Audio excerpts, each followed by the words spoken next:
A reading from the Holy Gospel according to Luke. Each year, Jesus' parents went to Jerusalem for the feast of Passover, and when he was 12 years old, they went up according to festival custom. After they had completed its days, as they were returning, the boy Jesus remained behind in Jerusalem, but his parents did not know it. Thinking that he was in the caravan, they journeyed for a day and looked for him among their relatives and acquaintances, but not finding him, they returned to Jerusalem to look for him. After 3 days, they found him in the temple, sitting in the midst of the teachers, listening to them and asking them questions. And all who heard him were astounded at his understanding and his answers. When his parents saw him, they were astonished. And his mother said to him, "Son, why have you done this to us? Your father and I have been looking for you with great anxiety." And he said to them, "Why were you looking for me?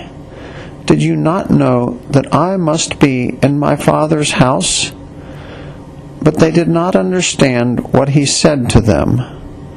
He went down with them and came to Nazareth and was obedient to them. And his mother kept all these things in her heart. And Jesus advanced in wisdom and age and favor before God and man. The Gospel of the Lord.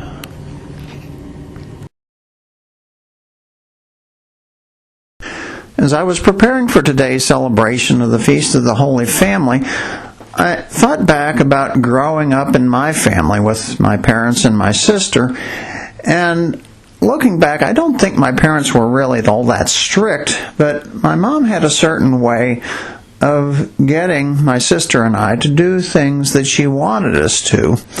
And the thing I remember today was that when I was about 11 years old, she wanted me to read a particular book. It was a story for young readers that was written by Jessie Stewart, the great poet laureate of our state. And it was entitled A Penny's Worth of Character. And the story is about a boy named Shan Shelton. He lives with his parents and his little sisters and his baby brother on a farm in eastern Kentucky in the early part of the 20th century. And as the story opened, Shan's mother had an errand for Shan to go on. She needed some groceries at Mr. Conley's store down the road, and so she gave Shan a list of groceries, and she gave him a basket to carry the groceries. And then, as a reward, she told him he could return to the store empty sacks that held flour, and he could get a penny for each sack, and with the money, Shan could buy candy. And so for a few pennies, Shan could buy cinnamon sticks, and for 5 pennies, he could buy his favorite chocolate bar. But if he got 10 pennies, he could buy his favorite combination, his chocolate bar and his favorite lemon soda. And in all of Shan's life, he had never tasted anything as good as eating the chocolate bar and at the same time drinking the lemon soda. And so Shan took the sacks and he very quickly counted them. 1, 2, 3, 4, 5, 6, 7, 8, 9 sacks. Not quite enough for both the lemon soda and the chocolate bar. But then Shan saw another sack over in the corner, but his mom saw it too, and she said, "No, Shan, you can't return that sack. It has a hole in it. It won't hold flour." And then she left, and Shan kept thinking about how good that chocolate bar would be if he had a lemon soda to go along with it. He knew that Mr. Conley, the owner of the store, didn't always check every sack to see if there was a hole in it. He might take a few off the top and a couple off the bottom, but if there was a sack in the middle, he might not check it. And so Shan put the sack with the hole in it right in the middle of all the other sacks, and he headed off to the store. And as Shan walked along the road, he came up next to a creek, and Shan saw the minnows in the creek, and he threw breadcrumbs to the minnows, and he watched the crawdads darting around, and the birds were singing, and the flowers were blooming in the morning air. And gosh, it seemed like the world belonged to Shan. And he got to Mr. Conley's store, and he gave Mr. Conley the list of the groceries, and Mr. Conley went and fetched the groceries and got them into the basket. And then Shan handed Mr. Conley the 10 sacks, and Mr. Conley counted them, and he held a few off the top of the stack to see if there were any holes in them, and a couple off the bottom, but he didn't come to the one that had the hole in it. And so he counted 10 sacks, and he said to Shan, "I bet I know what you want for those 10 sacks." And so he got Shan his favorite chocolate bar and the lemon soda, and very quickly Shan took a bite of the chocolate bar. But it just didn't taste right. And he took a drink of the lemon soda, and it didn't taste right either. And he took another bite and another drink, but they just didn't taste like they had. And when he took the last gulp of the lemon soda, he almost choked on it.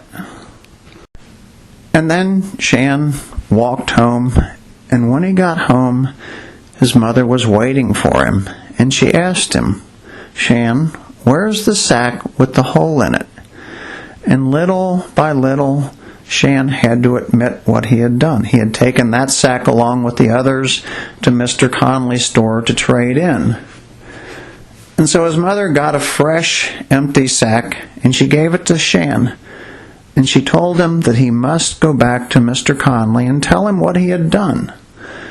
And by then Shan was crying, and tears were running down his cheeks, and he said to his mom, "But Mom, it's only a penny."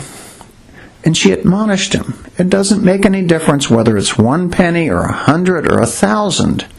It's the principle." And she reminded him of the lesson he learned at school about Abraham Lincoln. He had accidentally shortchanged a customer a couple of pennies, and after work he had walked for miles to return those 2 pennies to the customer. And she told him he did it because it was the right thing to do, and it made him feel good, and it will make you feel good too. Now go to Mr. Conley's store and make it right.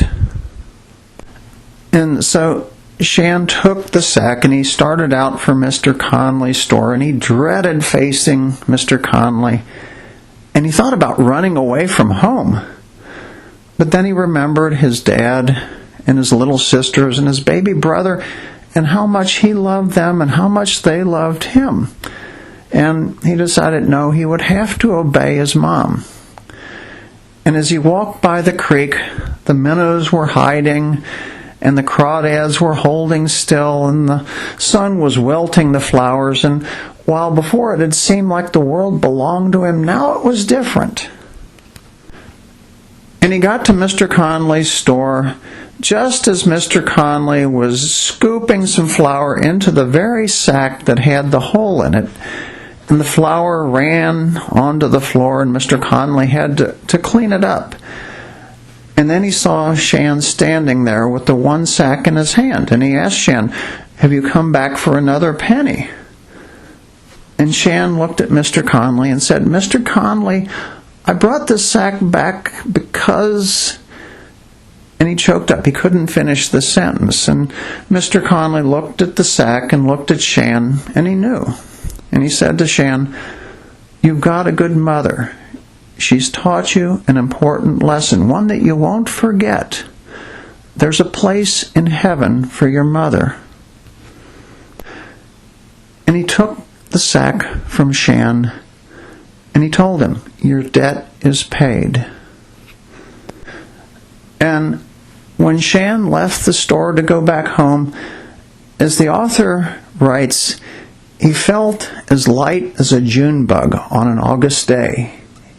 He knew how good Abraham Lincoln must have felt, because he felt that good. And as he passed by the creek on the way home, the crawdads were swimming around, and the minnows were darting around, and the flowers were blooming in the morning breeze. And the story concludes in the words of our poet laureate. Shan looked down and saw himself in the mirror of the sky-blue water, and he was smiling. No one could tell by looking at his eyes now that he had ever cried. He had never been so happy, and the whole world was happy because he was. His world had never been so beautiful before, and it belonged to him again.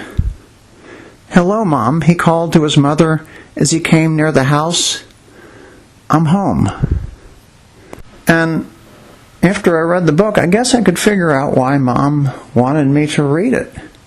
It was to see that through the guidance of his family, through the admonition from his mother, through his obedience, and through the love of his family, on that day, Shan learned a lesson. He took a step on the journey of his life, a penny's worth of character. And just like the pennies that add up, he might learn one lesson one day, and another lesson the next day, and another lesson the day after that. And one day he might be the image of his own parents. He might be admonishing and guiding his own children, and people might even say about him, "There's a place in heaven for Shan." And when we hear today's gospel about Christ seeming to wander off from his parents, only to be found 3 days later in the temple talking to the elders, and he replied to them, "I had to be in my Father's house." So the 12-year-old Christ was aware of his divine nature. But he was still 12 years old, and we shouldn't be surprised to hear the Immaculate Mother of Christ admonishing her Immaculate Son. After all, that's what families do. And as the evangelist reminds us, as Christ went home and lived with Mary and Joseph, he grew in wisdom as he grew in age.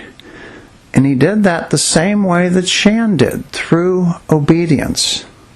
So, as our families gather together during this Christmas season and on this blessed feast of the Holy Family, we can take this occasion to pray to Jesus, Mary, and Joseph to help and protect our families.